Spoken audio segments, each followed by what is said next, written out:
This conference will now be recorded. Good afternoon. The time being 4:45 p.m., I'd like to call the October 15th, 2020 meeting of the Tilton Select Board to order. Before we get started, if you're participating by phone or the GoToMeeting platform, please mute your microphone during the meeting. If you want to speak, you can always turn it back on, because otherwise the background noise will interfere with the meeting. The Select Board is meeting at Town Hall and providing access via GoToMeeting and conference call to enable the public to observe and listen contemporaneously to the meeting. Additionally, there is an opportunity for the public to attend the meeting in person. However, in order to maintain social distancing, only 8 spaces are available and attendance is on a first-come, first-served basis. Once the maximum limit has been reached, anyone wishing to participate in the meeting must do so remotely. If anybody has a problem with remote access to the meeting, please email web@tiltonand.org, which will be monitored throughout the meeting. Will you please join me in the Pledge of Allegiance? I pledge allegiance to the flag of the United States of America, and to the republic for which it stands, one nation, under God, indivisible, with liberty and justice for all.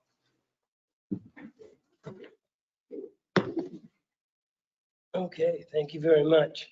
I would move the minutes of October 8th to the floor for discussion. Is there anybody that has any comments? Yeah, could we put the adjournment time? Can we do that? Put the adjournment time down. We put the start time. And that one wasn't getting exceptionally long. I can ask you.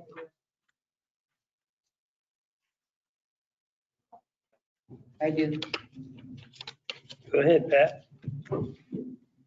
Under Town Administrator Report, under Jeannie was asked to research information, that paragraph, it says Selectmen Constantine provided information debating that information. It's kind of vague. I did read very specific information from New Hampshire Municipal Association dating July 29th, I believe it was, 2018. The date was 2018 from Margaret Burns. I'd like that put into the record. It was very specific, where it's very specific at the top. New Hampshire Municipal Association noting da-da-da-da-da. It should be at the bottom, Selectman Constantino, all it says is provided information, debating that information. So I'd like that to be corrected and then us to approve it.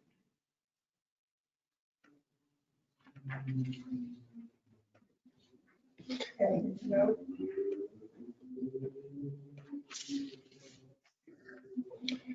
Are there any other corrections?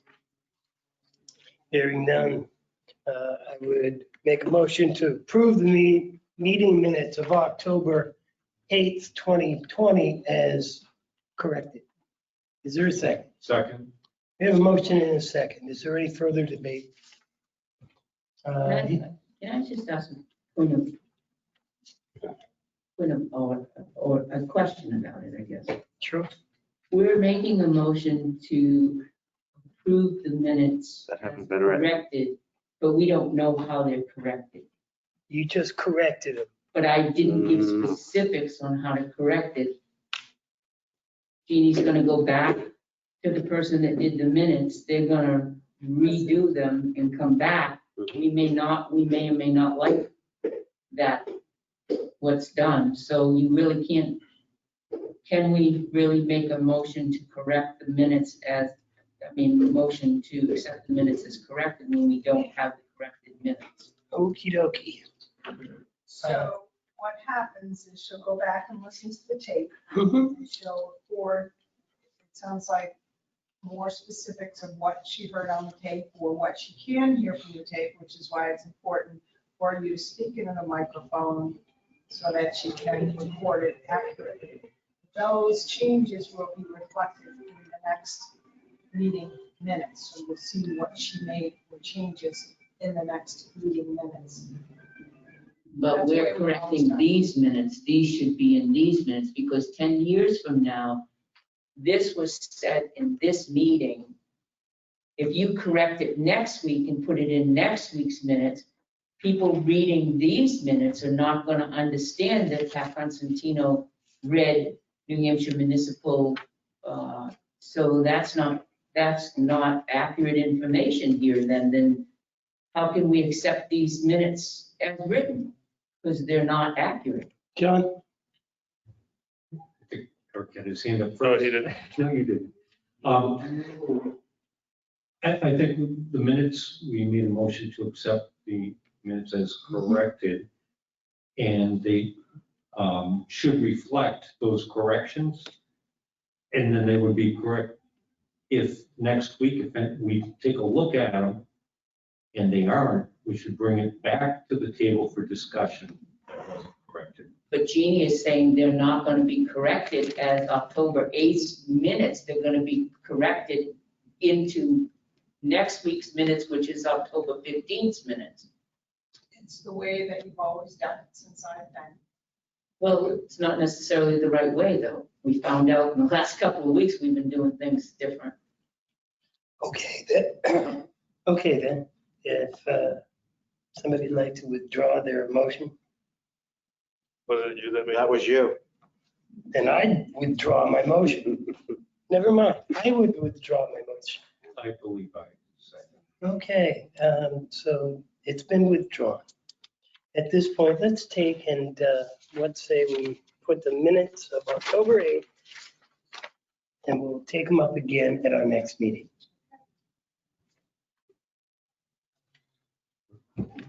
Okey dokey then. Chief Cormier was supposed to be here, but he's not. We have a member of the public and you have something for the selectmen this evening? Well, step right up, have a seat. Sure. Last night too. And it's still burning. So, Embers. The new chair.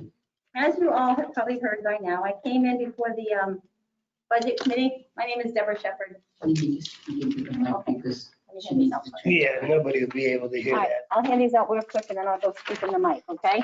Okey doke. Perfect.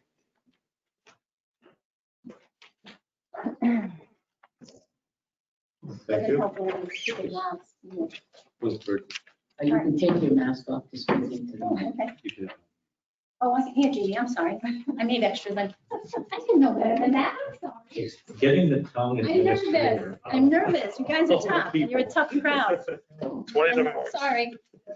This elbow bump. So my name is Deborah Shepherd. I came in before the budget committee last night as a representative of the Tilton Northfield Old Home Day Committee. As you all know, most of you know, I've been on it for 15 years. I'm the treasurer. And I came in to present the budget, which was a level funded budget that we've had for several years.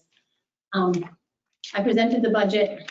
In part of the discussion, I talked about, different ways that we raise money, fundraisers. And one of the things I represented to the committee was that we do a letter. We did away with the ad booklet. We got away with that a couple years ago because it was just so time consuming and it was costing us more money to print than we were really making. So we started doing letters. And I believe we started in 2018. Don't hold me to that. I did find the list for 19 and 20. I brought the 20 list with me because that's the most recent. And that's what I just handed out to you. In 2019, we had 273 letters that went out. And in 2020, there were 259 letters. So I'm assuming that was based on letters that were returned or addresses that were no good or something. So Jen Cross, our president, actually handles the letters. So I got this list from her this morning. So, and during the course of the meeting, I was appalled at the behavior of one of the committee members. His name is Dick Olson. You can watch the tape, you can see his behavior.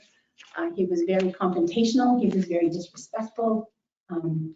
I was the last one to go on, and he was abrupt with all of the people before me as well. He basically acted like, he was appalled that we bothered to ask for $3,000 from the town of Tilton. He would not understand when I tried to explain to him that this is a town of Tilton function, I believe, as it is Northfield, and that's why we asked the towns for $3,000 to help us put on this $10,000 day. He made me feel like I was taking advantage of the town, that the Old Home Day Committee didn't have a right to request this money. It was not a good feeling. It was a very disrespectful meeting. The rest of the committee was wonderful. He was just out of control. He basically accused me of lying after I had left. If you watch the tape, you'll see it. And he accused me of lying based on the fact that I said, we send out letters. We send out letters to all the area businesses. I didn't have this list with me because I didn't think it was necessary and nobody had asked me to bring the list. But when I pulled the list out and looked at it, the very first name on the list is the company for which he works, which he said I lied about. So I want the record to be corrected. I want an apology issued. It's already on your website. The tape is already on your website, and it's basically him calling me a liar. And I don't appreciate that. I work hard for the Old Home Day Committee. 15 years I've been on that committee, and I'm offended by his behavior. And so I know he's an elected official. I know you really can't do much about it, but I want you to be aware of it. I want it in the minutes that I filed a complaint. And if he continues this behavior, you're going to have some liability issues. You're going to have somebody that's going to go after the town of Tilton based on his behavior. So I just wanted in the record that I don't appreciate the behavior, and I'm appalled at being called a liar over something like this. It's not necessary. I don't disagree. We have no authority I know that. to address Mr. Olson's manner of speaking.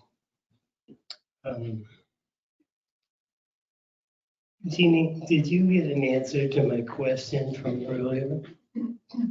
So I did find out, and there is no liability to the town of Tilton. Such a person would be acting outside the scope of their duties and responsibilities when behaving in such a manner, and the town is not liable for such conduct.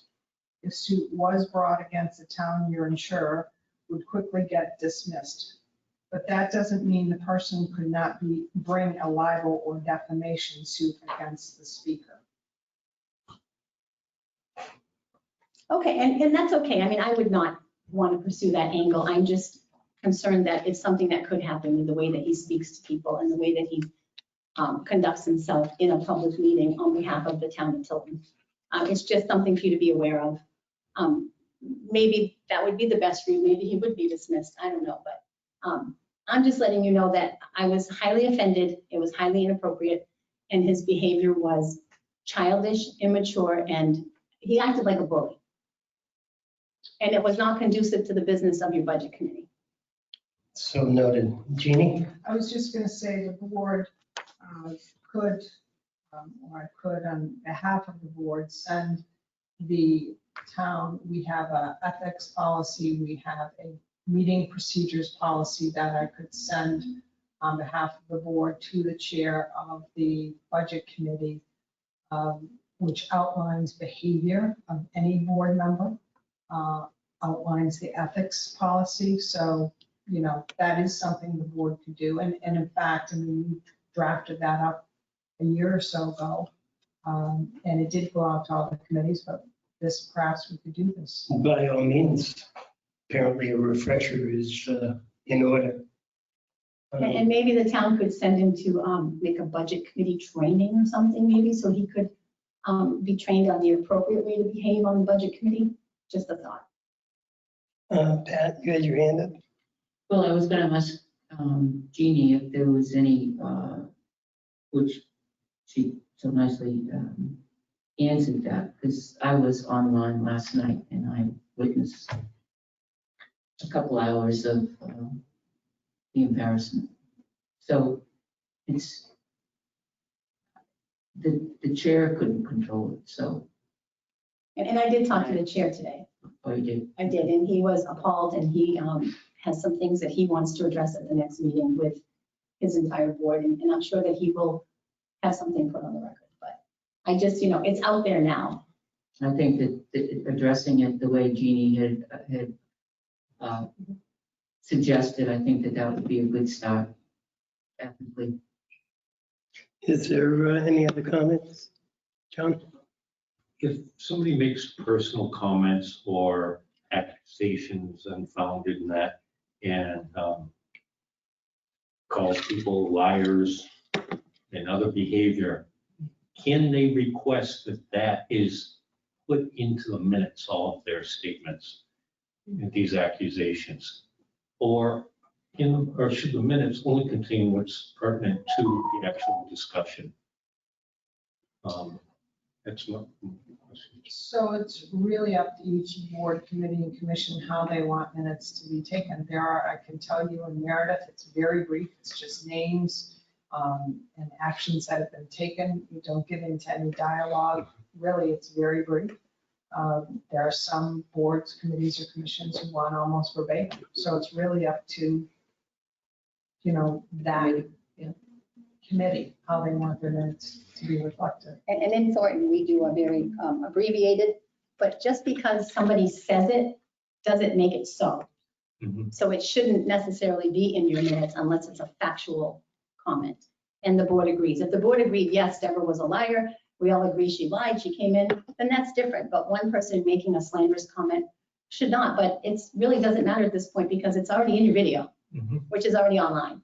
So I suggest that people watch the video because it went above and beyond Mhm. just the accusation of being a liar. It was when you have a CEO of Franklin V&A sitting there and you're, the accusation of not looking at your line item and why did you present that? Didn't you look at this before you got here?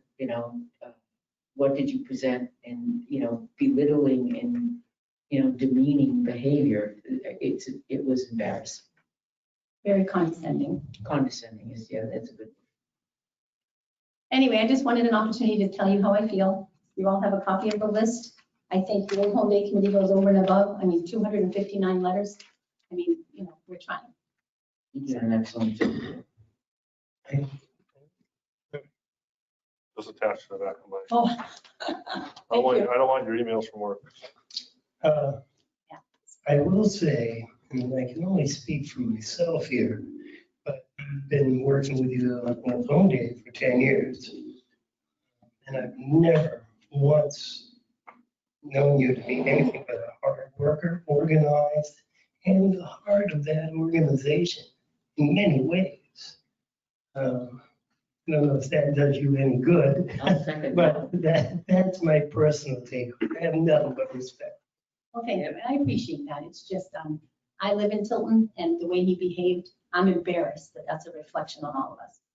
Because, you shouldn't be here in a confrontational manner when you're on the budget committee. You're here to extract information to better understand the request. You're not here to sit there and humiliate the person and degrade them and, cut them off when they're speaking. And it's just, he needs some training. Or a shorter leash. You would think.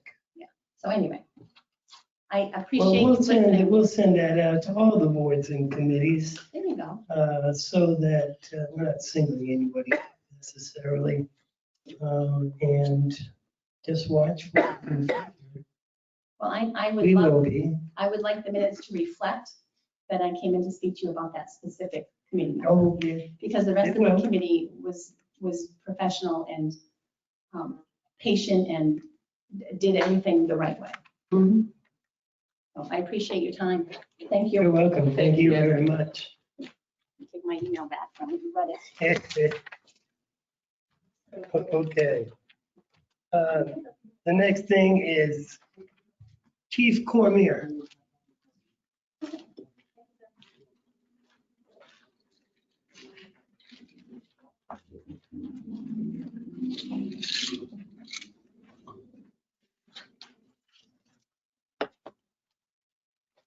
Good evening.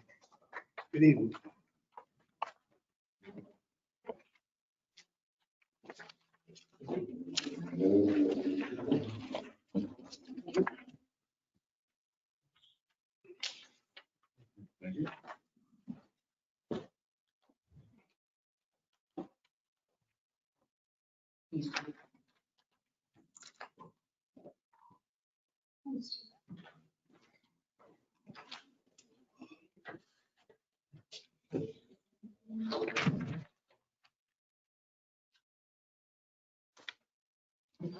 Good evening, Chief. Good evening. Thank you for giving me some time in the meeting tonight. I just wanted to take a few moments to go over some of the safety guidelines that I've put together for the upcoming Halloween downtown event. I know obviously there's a lot of caution with events and it's been a difficult year with the pandemic. But we also are trying to put some events together to give people a chance to get outside, get some fresh air and have some fun for the kids. So in the spirit of trying to do that and keep it safe, I looked at some of the state recommended guidelines for Halloween events and put together this list of what I thought would achieve the safest possible way to do this outside. And so for the businesses and the trunk or treat participants, that they give out wrapped items only, give out items on the table, avoid handing treats to children, keep tables and vehicles 6 feet apart, wear masks with or without a costume, and then keep hand sanitizer and paper towels at their table. And then for the attendees, it was recommended that they travel and be in small groups and family members preferred, or the people that they're with all the time, avoid large crowds, and keep 6 feet of distance between the other groups.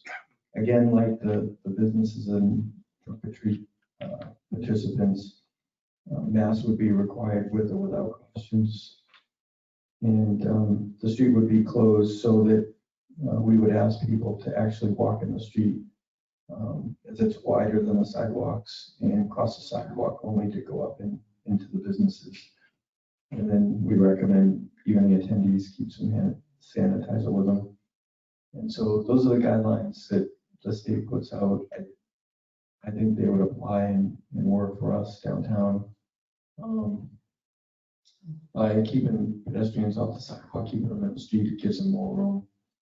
And one thing that isn't listed there that we've talked about is maybe having one way in and one way out, trying to have everyone move down the street. If they're on the north side of the street from east to west, and then if they're on the south side from traveling the opposite from west to east, could be a way to get the traffic to flow a little bit safer as well. So these are the guidelines. As of right now, it's still on. We've put together a traffic plan. We applied to the state to detour traffic on Academy Street. The event is scheduled from 4 to 7. We would probably seek to close the road somewhere around 2:30 to give the trunk or treat people time to get out there and set up. It takes about an hour. And if anything we've learned over previous years, even the participants and families show up a half hour early. So we want to be ready for them. And even though it's scheduled till 7, also in past years, once it gets dark, people leave, which is typically between 6 and 6:30. So, and if town-wide Halloween trick-or-treating is occurring, we envision they'll probably leave there somewhere between 6 and 6:30 to go take part in that. And so those are the guidelines that we have right now, and be happy to answer any questions. So. When you say the traffic flowing east to west and whatever, do you mean that, Microphone. do you mean when you ask the walkers come up and then go down? Yeah, and again, this is uncharted territory. We're not sure we could do it, but I've had a couple of people suggest it to me. So what would you do with the parade? That would still occur in the middle. So right down. Yeah, right down the middle. Static tee off, Yep, because we're anticipating a little bit more for the parade, yes. a little bit more people. And how are we, do we have extra help from the PTA people down there to say safe distance, 6 feet apart to travel in the parade itself? Because we'll be up at the other end. Obviously, we can't control that once they get, will they be able to help? Yeah, I mean, so what we've seen with the kids in the parade is that they're always with a parent or guardian. And asking the parent or guardian to spread them out 6 feet apart down by T-Hop. And we have Rotarians that volunteer to help out with this. I'm sure parents too. I think we could do that. And again, we'll message all this. We haven't yet because I wanted to meet with the board tonight before we started the message is heavy. We can certainly put it up on our electronic message board, Facebook. And I know that the people that are helping from the Rotary and the trunk or treat organizers will start to message it the minute I give them the green light. The trunk or treat people already have these guidelines. And so I think it could work. So what about the notes to the businesses now? I believe last year Gail did that. The flyers to the businesses saying we're on from trick or treat at Saturday night, and sort of like a Halloween flyer. I mean, we could start to roll that out tomorrow when officers walking Yeah, give downtown. them time to let them know that we're doing it in the open, and please open on Saturday night from 4 to 7. And no, get the flyer out. Yeah, and I know there's been some discussion out there on Facebook, is it happening? And so Yep. we want to, They're all asking. yeah, we want to make it clear and if we could start that tonight, you know, but I wanted to meet with you guys before we Yeah. did. Gotta tell you, I see a potential downside in this. And what I guess I want to know is how do you intend to enforce this?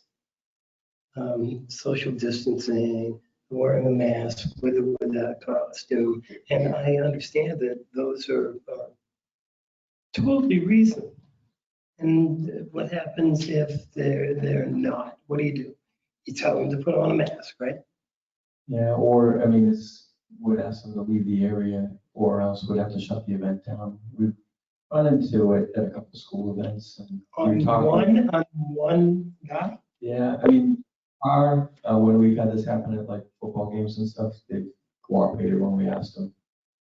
But also the school said they would have no problem shutting down if they had to, and we've talked about that. You know, if we want to keep it safe, we would have to end it early.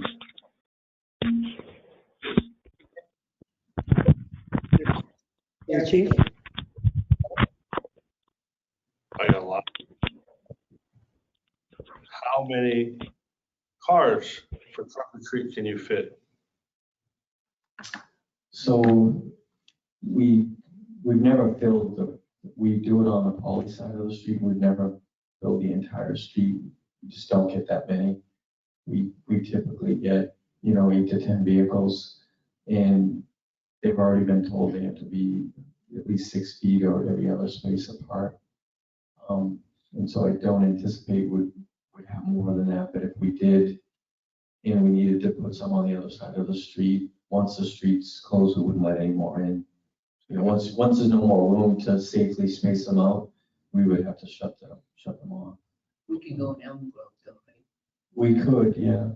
Yeah, it hasn't grown that big, trunk or treat. My concern is that this is an unusual year. Yeah. And I have a feeling that we're gonna get overwhelmed. So my next question is, I'm gonna use you today as my example, because I like to use examples. Pat decorates her trunk for everyone, for display. Now, how do we know all of a sudden it gets out that, again, Pat, 2 days later, has to take a test for COVID and she turns up positive? How are we gonna notify people that if you stop behind the dog cemetery trunk, how are we gonna get that word out? I mean, publicly, we have to message it out there the same way we'll message it in the event. And we put it on MUR.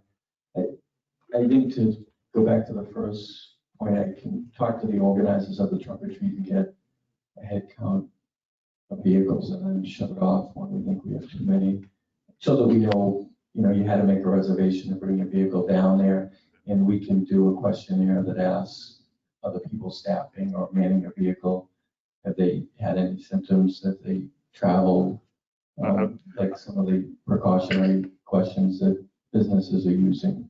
We could do the same thing with the participants, I suppose. Again, it's open for discussion.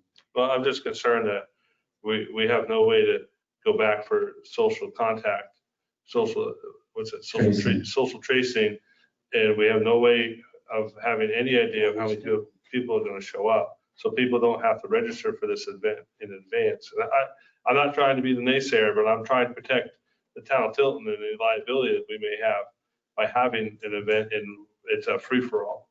And, how are we gonna, if you take people, make them walk down by the fire station, come out by the bank, if you're gonna come that way, what's gonna stop them from coming down between the church, the 2 lanes between the church? And I guess I'm trying to be up and positive. I love the idea that we're doing something, but I'm also scared to death that if this goes sideways, it's gonna be, well, okay, they just showed up and that was it. And you're hearing things now about, hockey just got frozen, no pun intended, frozen for 2 weeks, because of all the hockey rinks that are having, I think they've linked 140 something cases to hockey now. I know there's probably been, 10,000 people that have gone in and out of hockey rinks. I get that. But, I'm just looking at what the state's doing and what other places are doing. So I'm just a little concerned about the backside of it. Can I ask a question regarding that? I didn't hear any concern when we were discussing amnesty. That's going to be a 4-day free-for-all. And just so the public's aware, CDC study, 85% of coronavirus patients report wearing masks always or often. Just add for food for thought. So if you think the mask is going to save you, I don't think it is.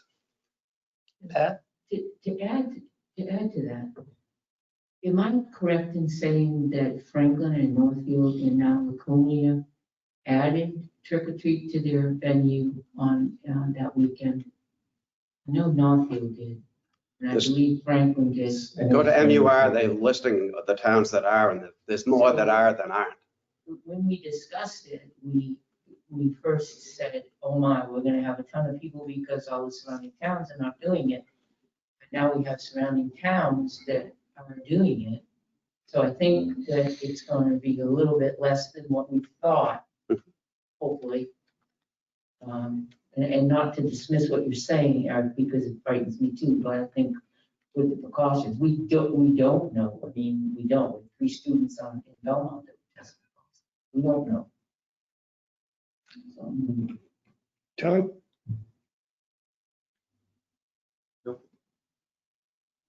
Anybody else? you have any questions? So I'm just scrolling through the list.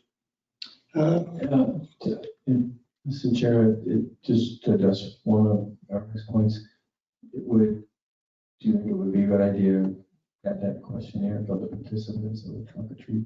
Well, I think you're gonna, I think if we have at least have the participants sign up and register, it doesn't cost anything, they would just fill out a form. So at least we know. And that form can answer those questions. They do anyway with the PTA, don't they? Isn't it the PTA that runs that or no? They're members of the PTA. I don't know if it's formally organized by them, but we could do that. That's a good idea. Will the explorers be in attendance? Some will, some won't. I'm told some will be participating in other things too.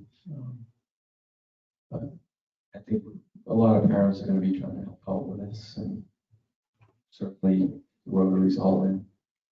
Because the one thing I keep in mind is that there have been cases in Belmont and Franklin with COVID in the school system, and they're canceling events. So I'm just nervous about some of those kids coming in here, and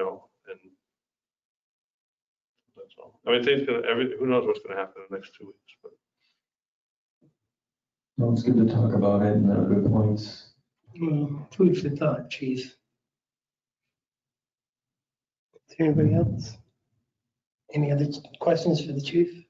John? Saturday, we have the Amnesty Day coming up, and typically, there's been some traffic issues out there, I think, with lining up and people queuing up on opposite roads, so you might want to. What are the hours? The hours for the Amnesty, they're during the week today to October 14th, 15th, and 16th, 9 a.m. to 3:30, and Saturday, 8:30 till 4. 8:30, yeah. And that's on the website too. 9 a.m. to 3:30. They've got a really good system down there. I've been 3 times. Taking full advantage this year. I've never been really This year, been they're down not there. going to allow you to do it without a sticker. Am I correct in saying that? No. The other thing is No? that perhaps some of the officers can watch for if they do see vehicles coming from across town lines with loads of stuff. I've just heard in the past that sometimes the word gets out in the other towns, say, hey, bring all your stuff, and it costs the town all money. And what exactly do you pull them over for? Driving while having a truck full of stuff? No, could keep an eye on watch. Yeah. I guess if we do see it, we'll let Highway know. Yeah. Well, Yeah. Pat asked earlier if you had to have the town sticker. Mhm. And I went yesterday and today. And yesterday, right in front of me as I was leaving, was a truck with Connecticut plates. And I says to the guy up there, Steve, we'll call him, I thought we had to have a sticker on your window. And he says, well, the guys out in front are checking IDs, like electric bills, some proof of you've got a property, and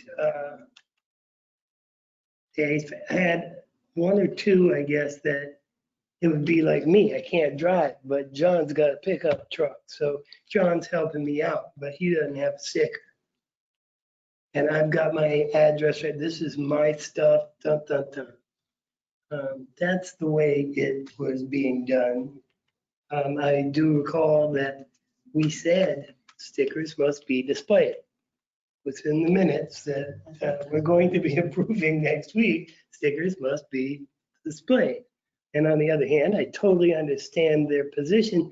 If I've got a cabin down by the lake, I'm paying the same taxes, that Eric is, and why can't I dump my stuff? So how do you go about, I don't know, that's what they're wrestling with, but you asked, do you need a sticker? It's like, I thought I read it somewhere that we were requiring the stickers We were. this time. but there's a lot of variables involved. Kevin could answer better. I didn't hear that from Kevin. I heard that from the guys on site. Okay, is there any other questions for the chief? Hearing none, thank you ever so much, chief. Thank you. How's Trigger? Yeah, I was just gonna say that. Well, I found out he's at shore today because I got a picture of something he'd chewed up in the house. Well, you'll fix them. But she put all the pieces together to make sure he didn't swallow anything, so. But he's doing awesome. Good. Yeah. Outstanding. Okay, thank you so much. Is there any public input? Anybody out there in internet land? Okay, Can I make a comment You- before non-public? certainly may. On future agendas, can't we run the regular business before the non-public instead of making the people come here till now and then come back at 7:45 to see what other business, or 7:30. Run the main business first and then try to run the non-publics after in the future. I'm happy to do whatever the board wants, Mm. be consistent about it, so if that's what Yeah. you want, then that's what we'll do. John, yeah. Yeah, Because it's sort of an inconvenience to send them down and we don't know how long. I understand, but it changes. Yeah. So. I No, used that's to be why, that that's why I'm guy, asking. and I never liked it. So, If we could please put the non-publics towards the end. always. So, Unless there's, Variable. yeah, Well, you unless there's some kind of a circumstance. that would- If possible, without causing too many. try to. Okay, no, that's, Yeah, okay. I was just asking, thank you. Oh, that's You okay, can go now. okay. Is there anybody else fine. comment? And by the way, you can change the agenda now. If you want to do reports, then we can do the non-public after. You're in charge. You know of the what? agenda. John, Yeah, I know a couple times when I chaired, and it was more open, there were more people showing up, that we did switch things and said, hey, you're here, we're going to go non-public, because anything you want to bring before us. So it's kind of a static. some people just like to watch. Okay, then seeing as I am the chair here, My only concern is if you switch it right now, there may have been people that saw the agenda and think they're gonna be on at 7:45, Oh, gonna just give so our you know, report. you don't even have to do an agenda. It's not required. It's a courtesy. So, I mean, at the end of the day, whatever you guys want, I'm happy. No, I'm just saying for tonight, it sounded like he was gonna. No. That's why I said in the future, I just, let's just take and put it off for now, Mhm. and we'll take it up at the end of the meeting, because there's not that many things happening here. Okay, without exception. Okay, thank you very much. The next thing then would be the selectmen's reports.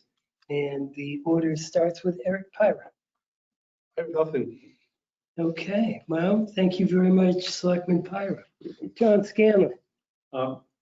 Yeah, last night was budget committee, as you all well know, and I urge the selectmen to watch the videos for those, because there's some information that was shared in those, as well as some voting.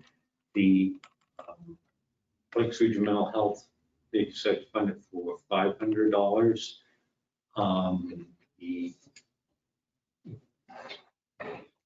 What was their original budget request, John? $3,000. Mhm. So it's real important, if anybody can at any time, just, call in, watch it on video during that meeting. It's very informative. The other question that came up was regarding whether or not it was actually a joint selectmen meeting, or were the selectmen invited to the meeting and technically there as general public. So that, in my thoughts on that were that since it's not a noticed selectmen meeting, that the selectmen are not actually having a meeting, but attending. So, and the way that it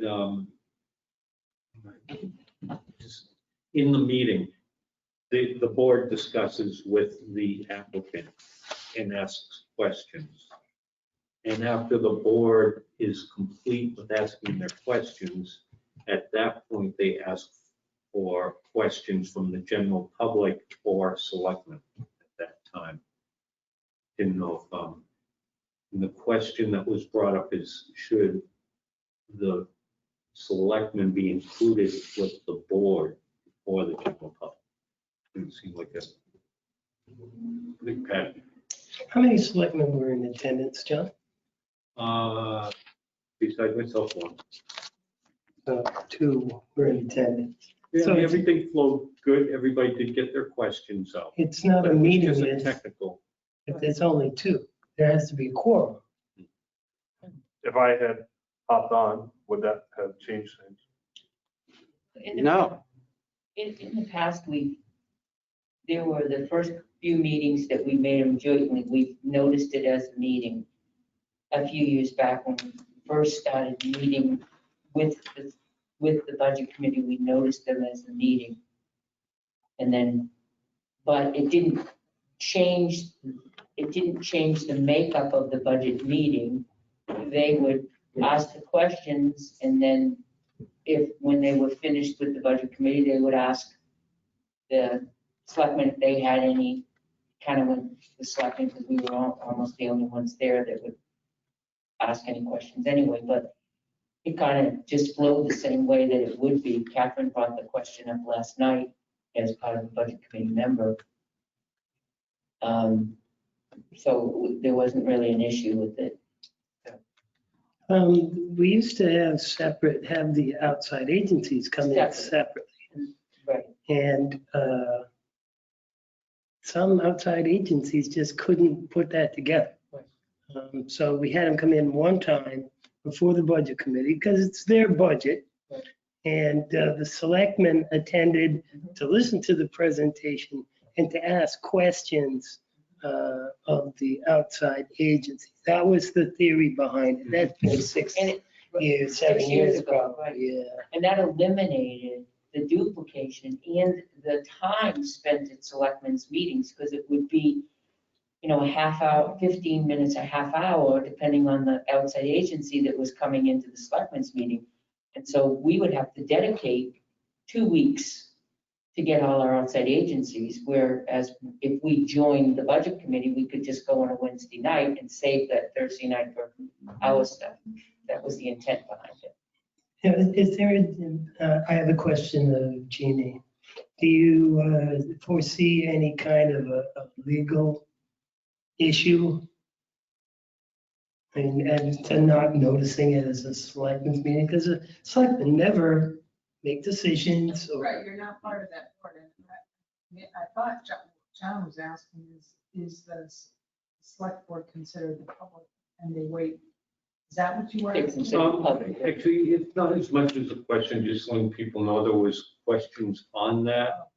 And see if everybody's okay with that, It was more protocol than anything, because the select board's Right. okay with. Works that for me, procedure. Peter, yeah. Just to Billy was give asking. them the heads up. Okay, More than so, that. I mean, ultimately, it's up to the chair.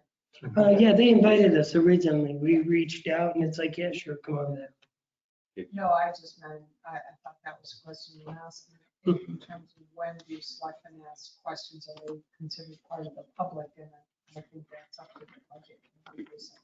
And that's the way Billy wanted it, because that's what he said last night, that he'd rather it in being as part of the public, the question. Yeah. It's not. Okay, so we had meeting, and like I said, it's really important for people to take the selectmen, because we're gonna have to make those decisions, as well as in light of some previous conversations here. That's that. The other thing is I think we might want to address the sticker situation, to provide some clarity. And I understand that we say, everybody has to have a sticker. The problem is if you do have somebody who is a taxpayer, resident, and all that, and they don't have a sticker, and they load a truck up with all of their stuff, and they show up down there, and then they get told, you don't have a sticker, see you later. Where do you think that stuff's going to end up? It's not going to go out of town. It's going to be in somewhere. Manville Road. Yeah, Manville Road. So, and I think there has to be some type of proof that's given for the issuing of a sticker that would also suffice if they have that same type of proof at the town facility.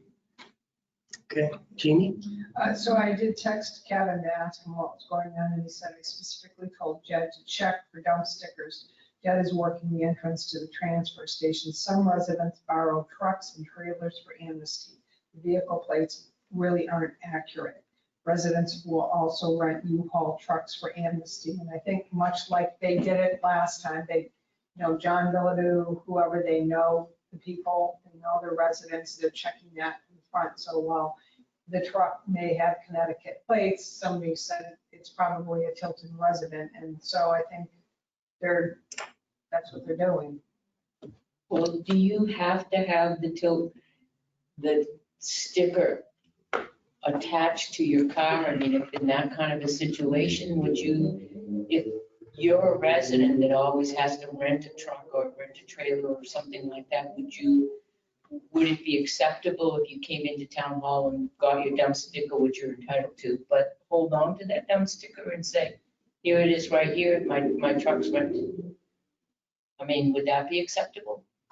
I think the only thing you'd want to make sure is that it didn't get, of course, it's not really a benefit to a resident to give it to other folks. I mean, you're gonna get that, I suppose, but. I got the impression, and I've been there 3 times now, that they were doing the best that they could given the circumstances. I saw a lot of people I know, and but I asked him about it because the guy did have Connecticut plates. No, he's got a place down at the lake. And, so there you go. I just wanted you to know, especially because Pat asked and I couldn't let that go by. All right. John, you have anything else? That would be it. Thank Okay. you. Pat, you're up next. This past Monday, we met with a very nice young lady and photographer, and spent a lot of time with us, and energy and our goofiness. And I'm just wondering if the board would like to send her a note and a gift card or something for her time and energy for doing all of those, whatever it was for the grant that we It needed. was very professional, certainly.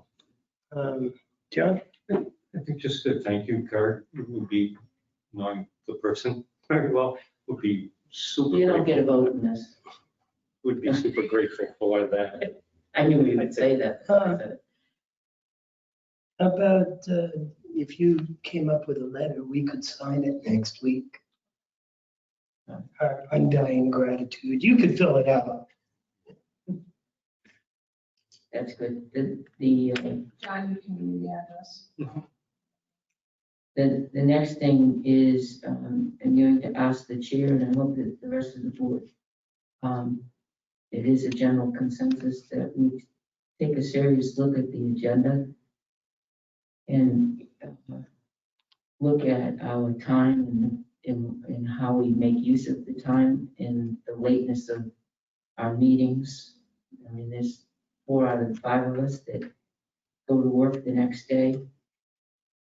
And, 9:30, 10 o'clock meetings are above and beyond. And I don't think our brains are working beyond 8:30. And I'm just asking if we couldn't, reconsider and say, have it like a cutoff and kind of take a second look at the way we're constructing the agenda so that we can accommodate them. Just a thought. Okay, well, I'd like to think it over. Okay. I don't know how the rest of the board feels about that. Well, I try to make it go as fast as it can possibly go. And we did have that one extremely long meeting.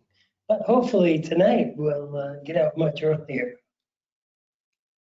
All right, and last but not least, there was according to the minutes, a very spirited conversation last week regarding myself and the rest of the board and the town administrator. And at the end of it, I got, as usual, I open my mouth and don't think about what I say. And I did disrespect in many ways the town administrator.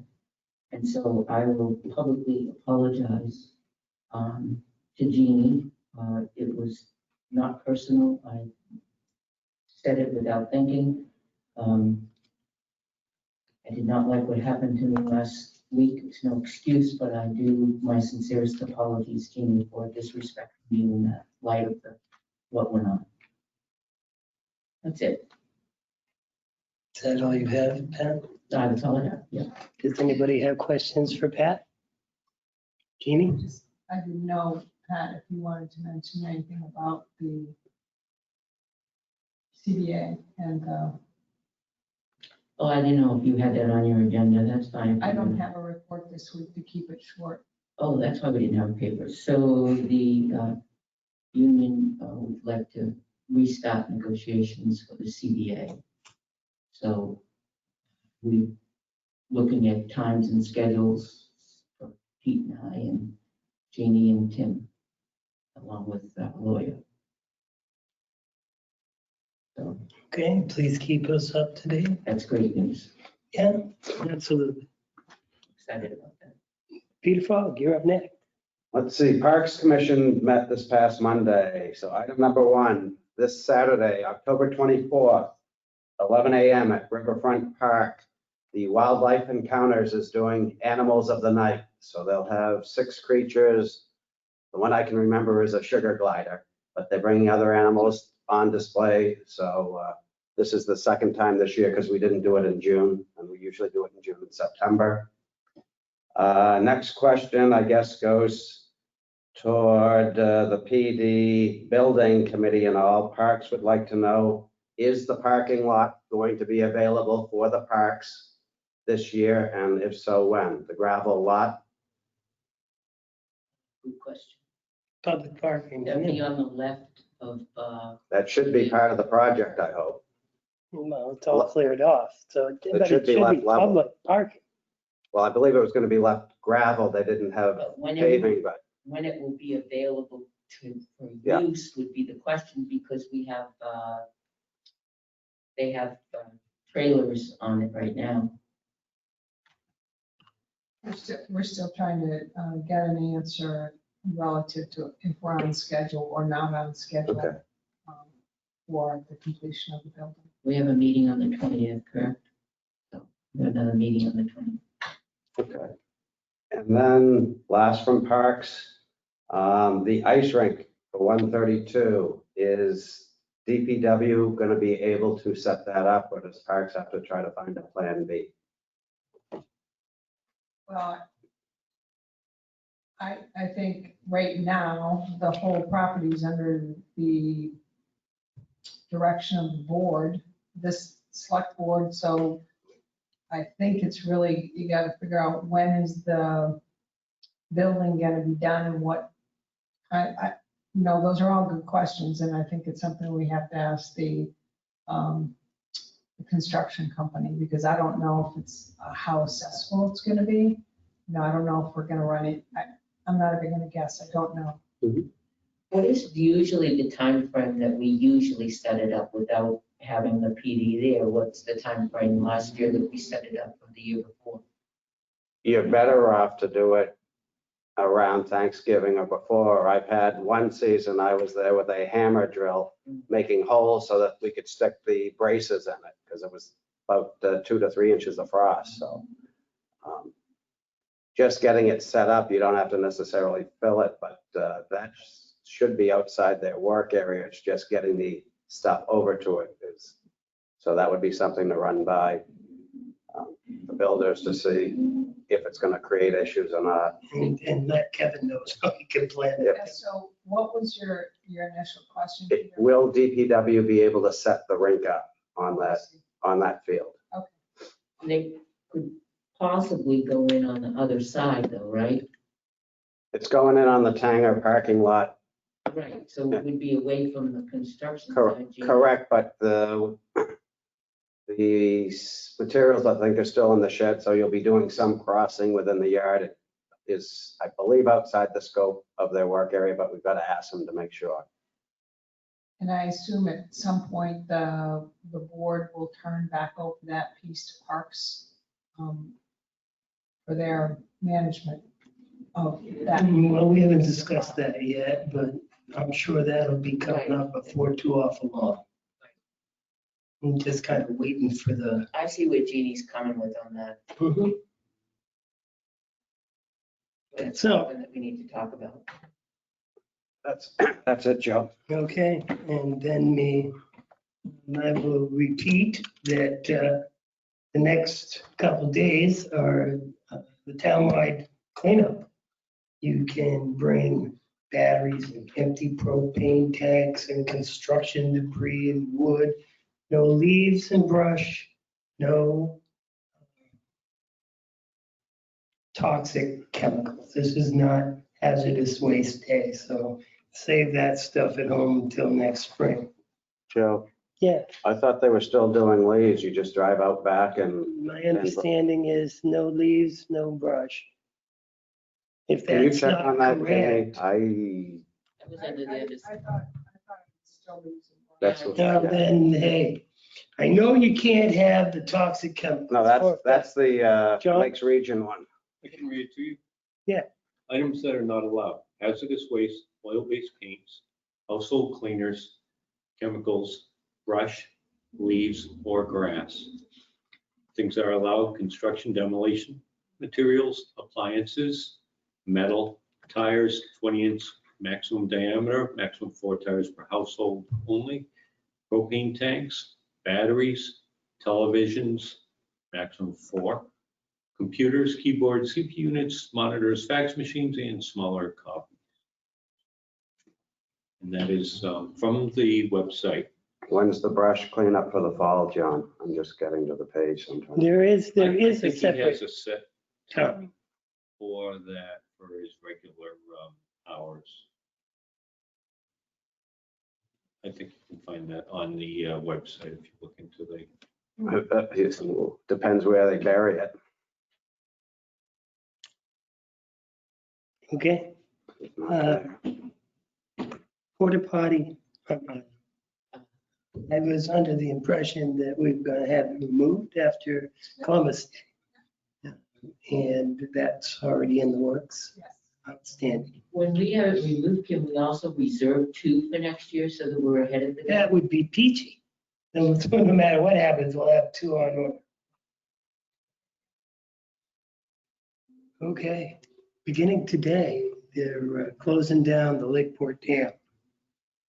And it'll take a couple days for Lake Opeechee to go down, and I'm pretty sure that they're shooting for 5 feet. Then a day or 2 later, Lake Winnisquam is supposed to be down a couple of feet, 2 to 3 feet. And that means that the river will start running slow. This is not the dam shutdown. I don't mean the dam shutdown. I mean the shutdown that they do every other year for maintenance on the dams. That's in what the this system. is. No, not according to the website. Hey, I'm wrong about lots of things, Peter, Well, it but wasn't drawn down last year and it's every other year. One It's year, going one up to for be Saukey, drawn- 1 year this for is a Hemi. separate thing as far as I know. And you're right, but I read it even today, that today they closed the dam. I had to pull my boat because I know it's going to drop. On the 31st, they'll be shutting the dam in Lakeport, and it'll take a couple of days to, build up downstream. The Sun had a different article that it was going to, I think Saturday, they said they're drawing down and it's going to affect Silver. It would, of course, affect Silver Lake. It's just part of all the rivers and things downstream are going to be impacted by this. And it's one of those 3 lakes are the only ones that do this drawdown thing. Yeah. Well, no, because what they do is 1 year it's that river, the other year it's the Pemi. They alternate. Okay, I'm just telling you what I dam- it's read for for whatever. that's Shoreland worth. maintenance. That is my only things on my report. Joe, I have one more question. for Yeah. you, If you're done. I am done. On Halloween, we have judges for the parade. Are you going to be there? I will be there at 4 o'clock. Usually, the parade's usually around 4:30. You're going to be a judge? I'm going to be there as quickly as I possibly can be. Okay. I'm guessing 3:30. All right. And John, are you going to be a judge? Pete, I'm not sure. I've got, so not to count on you. don't count on me. I've got So we got multiple 3 or things. 4 people. Katie? No. Right, so I've asked Senator Guida, Donna Rhodes, how about someone from Samerton? I mean, not Samerton, Northfield. Joyce? Joyce Fullway, one. Steve Adams is another good one. Or Chief Rafferty. Invite them all, see who shows up. I mean, the more merrier, it's gonna make it quicker. going Absolutely, by. absolutely. Okay. Okay. Tim will make him. Is there any other business to come before the select board at this time? Hearing none. The time being 5:54 PM, I'd like to make a motion to move into non-public session for RSA 91-A, semicolon 3, paragraph 2A, the dismissal, promotion, or compensation of any public employee or the disciplining of such employee or the investigation into any charges against them. We expect to be back in public session at 7:30. Do I have a second? Sorry. We have a motion in a second. 7:30. Constantino, yes. Todd, yes. Jessamine is yes. Fire, yes.